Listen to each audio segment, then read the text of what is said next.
Morning students, I am Yasmin. बच्चों, जैसा कि मैंने आप लोगों को पिछले वीडियो में बताया था कि कंजक्शन क्या है और कंजक्शन कितने तरह के हैं और कंजक्शन का काइंड्स बताया था और उसका डेफिनेशन भी लिखवाया था और उसमें से कुछ जो है आपका कंजक्शन बच गया था, जो कि मैंने आपको कुछ काइंड्स पिछले वीडियो में दो काइंड्स थे जिसमें मैंने आपको एक काइंड समझाया था और एक काइंड्स आपका बाकी था। तो बच्चों, मैं आज आप लोगों को दूसरे वाले काइंड्स को बताने जा रही हूँ, जो कि है आपका सबऑर्डिनेट कंजक्शन। ठीक है, जो मैंने आप लोगों को समझाया था उस दिन नहीं, अब सिर्फ मैंने ऑर्डिनेट कंजक्शन को बताया था। तो आपका सबऑर्डिनेटिंग कंजक्शन जो है उसका डेफिनेशन आपका होता है the conjunction which join A subordinating conjunction clause to principal clause A is called subordinating conjunction। ठीक है, example when, if, that, after, before, etc। तो ये आपका रहा एग्जाम्पल। अब कुछ वाक्य लेते हैं जो मैं बोलती हूँ और लिखती भी हूँ। ठीक है, जो मैं ब्लैक बोर्ड पे लिखी हूँ। ठीक है, he said that he was absent.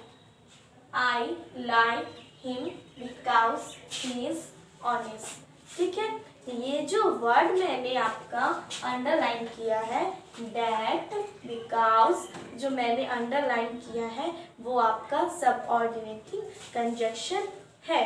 ठीक है, तो आपका ये अंडरलाइन किया हुआ क्या है? Subordinating conjunction. अब मैं आप लोगों को कुछ एक्सप्लेन करके बताती हूँ कि इसमें आप लोगों को अच्छे से समझ में आ जाए और आप लोग अच्छे से समझ सकें। ठीक है, तो सबऑर्डिनेट क्लॉज को डिपेंडेंट क्लॉज भी कहते हैं। क्या कहते हैं? सबऑर्डिनेट क्लॉज को डिपेंडेंट क्लॉज भी कहते हैं। इसका अर्थ होता है आश्रित उपवाक्यों के लिए आश्रित उपवाक्यों के लिए ऐसा क्लॉज जो अपना अर्थ पूरा करने के लिए वाक्य के दूसरे भाग पर निर्भर हो, वह आपका क्या होता है? सबऑर्डिनेट क्लॉज कहलाता है। ठीक है, जैसे वाक्य में आपका आएगा दैट, इफ, बिकॉज और व्हेन से जो क्लॉज शुरू हुए हैं वे आपका सबऑर्डिनेट क्लॉज भी आते हैं। अतः दैट, इफ, बिकॉज और व्हेन सबऑर्डिनेटिंग कंजक्शन कहलाएंगे। ऐसा करके हम लोगों ने आज सीखा कि कंजक्शन क्या है, उसका डेफिनेशन मैंने आपको पिछली वीडियो में बताया और काइंड जो था आपका एक बचा हुआ था जो मैं आपको इस वीडियो में बताएं। अब आपका ये जो कंजक्शन का है चैप्टर जो आपका काइंड्स भी और कंजक्शन भी कंप्लीट हुआ। अब मैं आप लोग से आशा करती हूँ कि आप लोगों को समझ में आया होगा कि कंजक्शन क्या है और उसके काइंड्स क्या है और उसे किस तरीक़ा से हम लोग यूज़ कर सकते हैं। तो आप लोगों को आसानी से समझ में आ गया और फिर भी अगर नहीं आए तो इस वीडियो को आप रिप्लाई अगेन कर करके सीख सकते हैं।